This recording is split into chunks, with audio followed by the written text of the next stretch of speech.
Good morning, everybody. Good morning, and welcome to the frigid air of Tom's River. I am Phil Brilliant, and this is Simply Brilliant.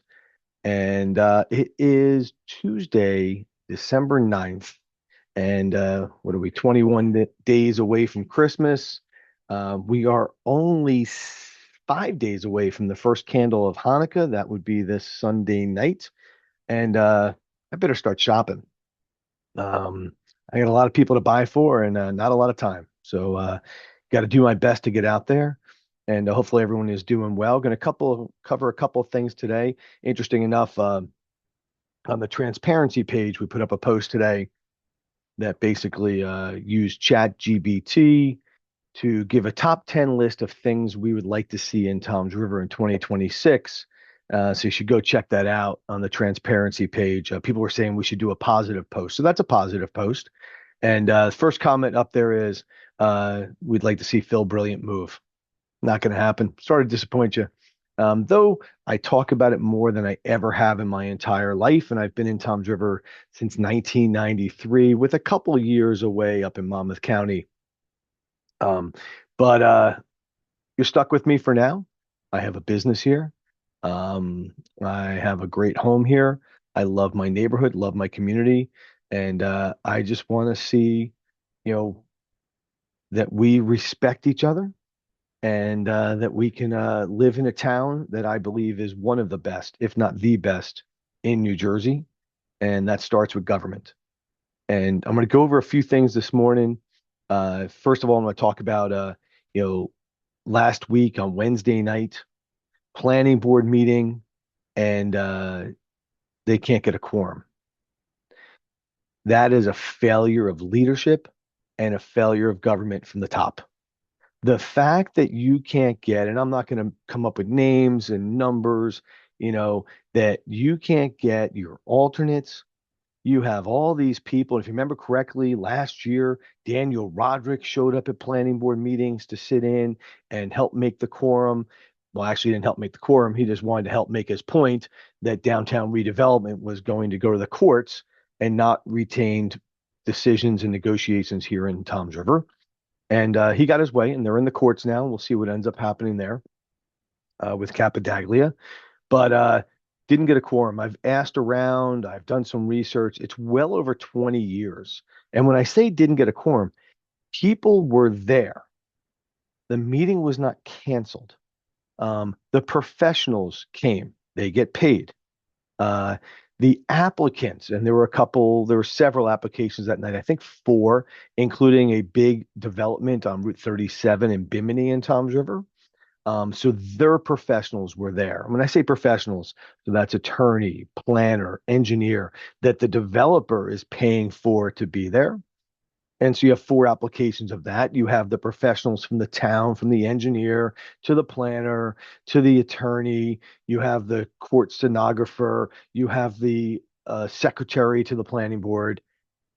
And the planning board members themselves did they not just not show up? They didn't tell anybody they weren't showing up.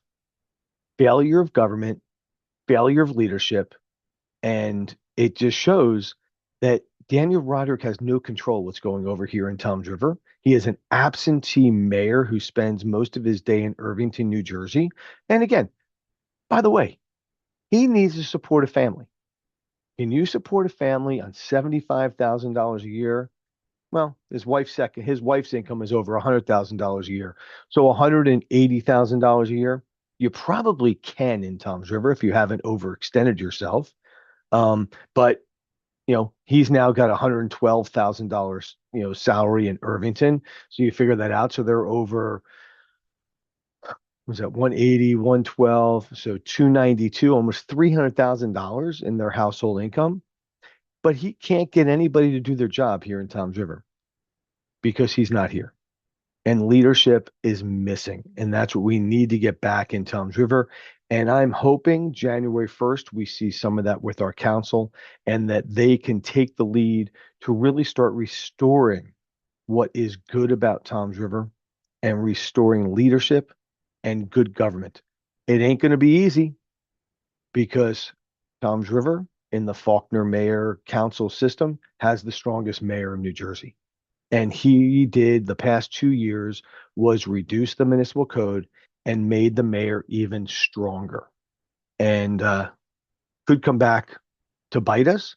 And all we have to blame are the council members who voted for it, all those puppets who sat up in that bema, like O'Toole and Coleman and Byrne and Loebman and, Lamb.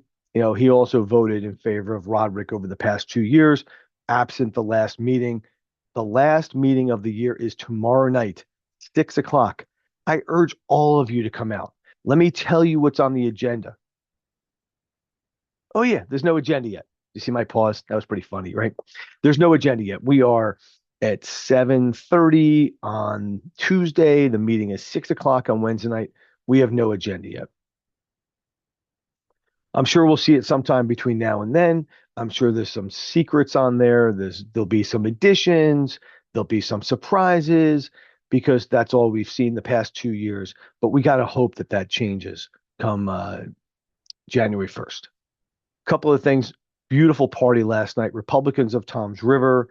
Yes, Toms River has two Republican clubs. This is the Republicans of Toms River, and David Sikosi, incoming councilman and current councilman in Ward 4, comes from there. Jim Quinlisk, who is the councilman in Ward 3, who was not reelected. Clinton Bradley, who's incoming councilman in Ward 2, and Robert Bianchini, who's incoming councilman in Ward 1, as well as Tom Nivison, who is the at-large councilman who kind of broke away from Rodrick when he saw Rodrick's true colors.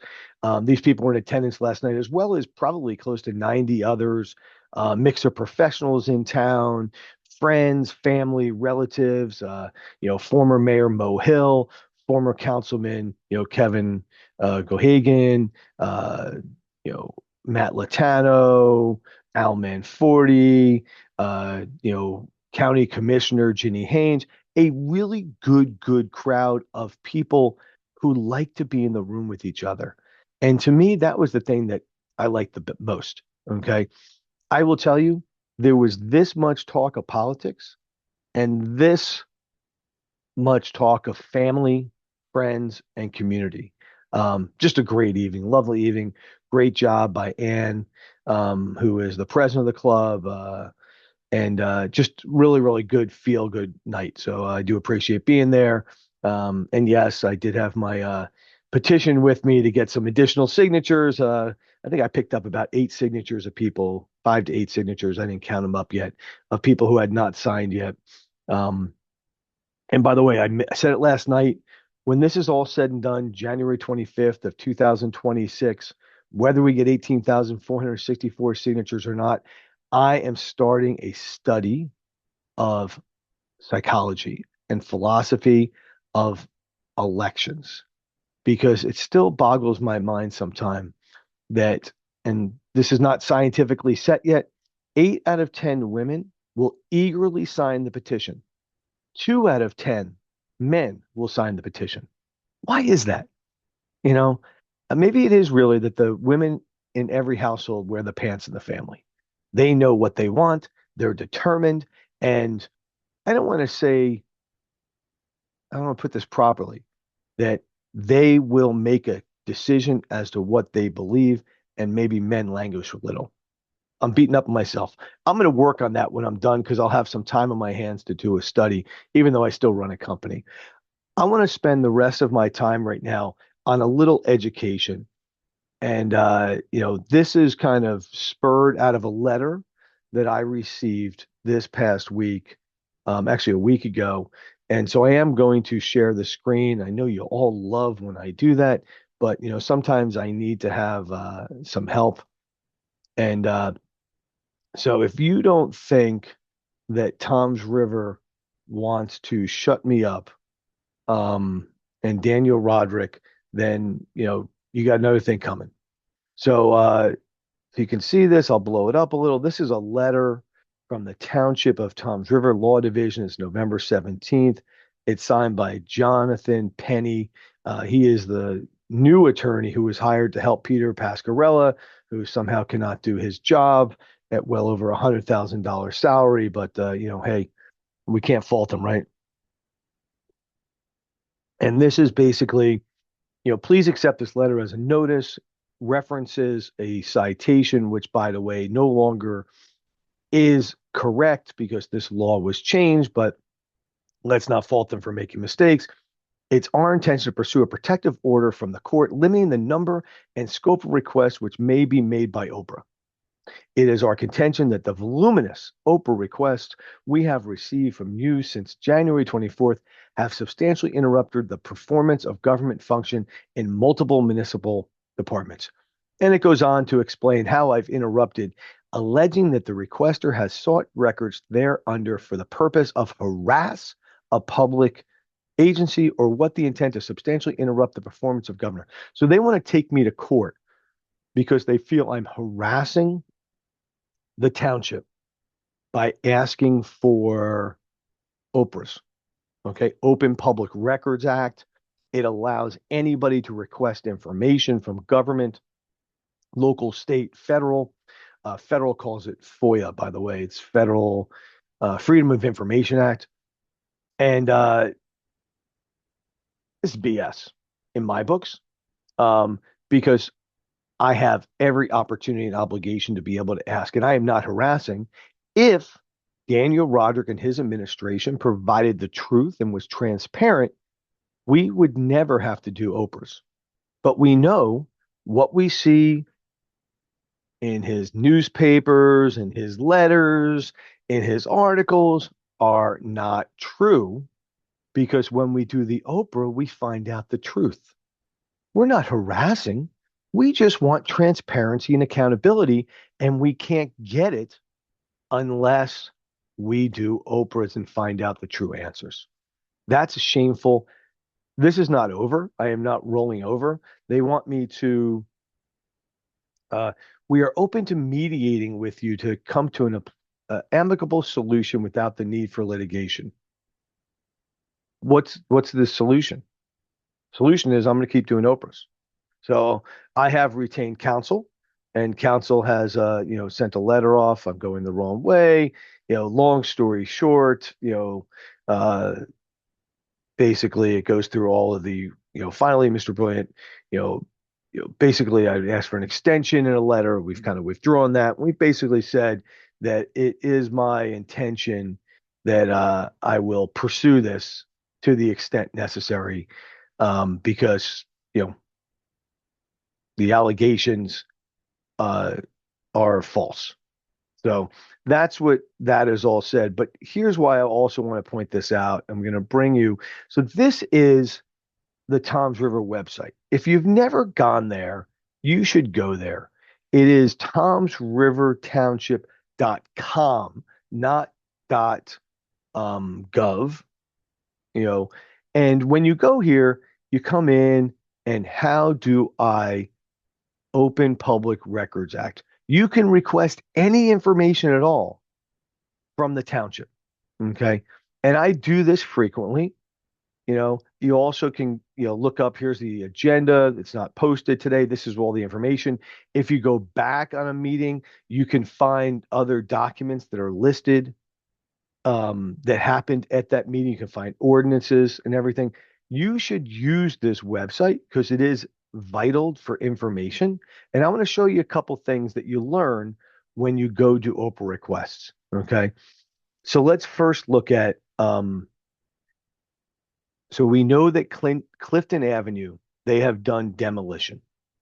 We know that they took down buildings, and we know that they did it without a permit, and the state of New Jersey and the county, whether it's health, labor, or environmental protection, are involved in Clifton Avenue because you have workers that were exposed to asbestos, you have improper disposal of asbestos, and improper demolition. But we also know, and let's see if I pull this up, here is a notice of order of penalty. This is from November 18th, and this is because they did the work, failed to get a permit. This was supposed to be heard on November, I'm sorry, date issued and they're supposed to be heard 15 days later. We have no idea the outcome because nothing's been posted. But what we also come to find out is here's the same no permit for demolition. And this is 1940 Lakewood Road. It's a property on Lakewood Road that the township took through eminent domain several years ago. And look what, lo and behold, same 1970 Lakewood Road. Again, failure to get a permit for demolition. So these are three different properties in Toms River that Toms River Township did demolition on and failed to get permits. Something more meets the eye here, right? How do we get this information? This one we actually did because there was a portal that's the SDL portal, and you can go in there and you can search any address and find out about permits, find out about complaints against the properties. This is great. I always check my own property to make sure I have all my permits closed and different things. It's a great tool if you're a resident of Toms River, but it's also great because you can look up other properties. So I found that information. So let's go look. And I OPRA'd, I asked the town, can you give me all of the disposal receipts for what went to the county landfill, which is a private landfill, by the way, in Manchester Township. It's not owned by the county, so we can't get information from them. And so I got all of this back. And if you notice, it's interesting. So this is October 10th. Here's a 30-yard roll off. It says bulky wood. Okay. And that's, 12, 12. Here's 10, 10, 10, 12. It doesn't tell me where it's from. It just says the township of Toms River. But look at this number here. Okay. $90,000 is the current balance. Okay. Here, the 14th, $84,000 the balance. So they must have made a payment. The 14th again, 80. So this is what they say to be Clifton and Bachelor. I requested all the receipts for disposal. I haven't added up how much was disposed of here yet, but it's substantial. And I'm paging through right now. But look at this number, $84,000. I'm like, wow, that's a lot. So let me go look. This is Cox Cro Horse Farm. This is the farm on the corner of Cox Cro and Old Freehold Road. The township took this property, bought this property several years ago. This is September 15th. Okay. And guess what? Demolition material. So the township public works people once again did demolition on this property, and look at all the waste that was taken off this site and taken over to the municipal landfill. Again, bulky demo wood, bulky demo wood. Nothing in here talks about asbestos. Nothing in here reveals what really was taken there, but we know they did demolition there. So I want to go look again. So now let's go back. Remember, I showed you the Route 9 properties. Lakewood Road is Route 9. This is July. July, look at the date, and they did demolition. Owed $229,000 is what we owed the landfill at that time. Okay, I'm glad to see we're paying some of our bills, but look at all of this. Here's, bulky waste. This goes on for 89 pages of material taken out of the two Route 9 properties, which, by the way, they should be individual. They should not be lumped together because they're each their own lot and block, by our public works, transported to the Ocean County landfill. What was taken? Was it asbestos? Was it hazardous? Did our employees in Toms River work around material that was hazardous without proper protection? These are all questions that we want the answers to. This is why we do OPRA requests. Last but not least, my favorite one, and let me go all the way to the top. We can also ask for bills. Now, if you remember way back when, and this is really when Councilman Nivison split with Daniel Rodrick, was the hiring of an attorney to work on the Seba Geigy NRD settlement. And basically, the township wanted to hire a very experienced attorney who deals with environmental. And Daniel Rodrick wanted to hire Donald Burke. Okay. Why? We come to find out that he was representing him in Middletown Township Board of Education. And this is back, I think, in March of 2024. And the council voted to hire Donald Burke. But I want you to look at this is 2025 now, and look at some of these numbers. And this is all I get. This is from an OPRA. So I can see we're spending a lot of money on Donald Burke. General legal litigation, 2025. There's no description. I have no idea what that is. They will tell me it has to be redacted. I don't respect that. I do respect that, but I don't agree with that because I want to know what Daniel Roderick's paying Donald Burke in Middletown Township because now he just dropped a lawsuit too. And here's a guy who was retained to do just one task, Steve Agagi, which we've heard nothing about. The township has reported nothing back to the residents of Toms River. $7,900. Here's $6,300. General legal. $1,600. $54,000. Okay, that's the invoice above kind of added together. Let's keep going. Here's another 2,500, 3,600, 29,000. Again, this is May of 2025. Here's June of 2025, another 4,900. Here's April of 702. He must have been on vacation that month. Here's another one from April. Sorry, he made up for it. Here's 13,000. You know, this to me needs to be explained. We are spending over $1 million a year in Toms River on legal. And keep in mind, this is not the Capadaglia lawsuit. This is not the Jillian Messina lawsuit. This is not the Elisa Wortham, I apologize if I pronounce her name wrong, lawsuit. This is not the old lawsuits. This is new legal fees and services that you, the residents of Toms River, are paying for. Lots of money to Donald Burke. And what are we seeing for our money?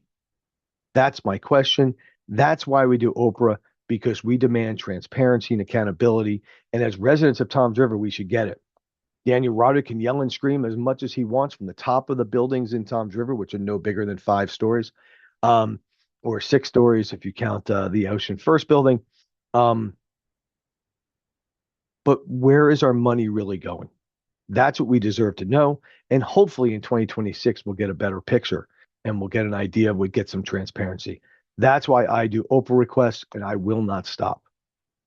I hope you have a fantastic day and got a little education on OPRA, and we'll go do it yourself and go find out the truth of information. And again, you can do this at any government agency that you want to ask, state, federal, and local. Agenda could be out before tomorrow night's council meeting at 6 p.m., but you should have your butt in a seat at the council meeting tomorrow night, 6 o'clock. Hear what's going in your town, be part of it. Thank those council people who will be leaving, and tell the ones who are staying, we expect better from our council in Toms River. I'm Phil Brilliant. This has been Simply Brilliant. Hey, have a great day.